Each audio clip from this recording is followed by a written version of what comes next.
திமுக தனது கூட்டணி கட்சியான காங்கிரஸ் தலைமையிடம் பேசி மேகதாது அணை கட்டும் கர்நாடக அரசின் நடவடிக்கையை நிறுத்த வேண்டும் என தமிழக பாஜக தலைவர் அண்ணாமலை கூறியுள்ளார்.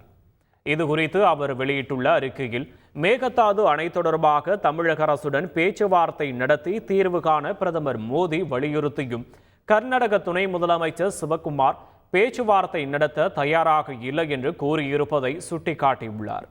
ஒட்டுமொத்த தமிழக மக்களையும் விவசாயிகளையும் மதிக்காமல் நடந்து கொண்டிருக்கிறது கர்நாடக காங்கிரஸ் அரசை தமிழ்நாடு பாஜக சார்பில் கண்டிப்பதாகவும் அவர் குறிப்பிட்டுள்ளார். எனவே திமுக தங்கள் கூட்டணியான காங்கிரஸ் தலைமையிடம் பேசி மேகதாது அணை கட்டும் கர்நாடக காங்கிரஸ் அரசின் நடவடிக்கைகளை நிறுத்த வலியுறுத்த வேண்டும் என்றும் அவர் குறிப்பிட்டுள்ளார். செய்திகளை உடனுக்குடன் தெரிந்து கொள்ள உடனே சப்ஸ்கிரைப் பண்ணுங்க.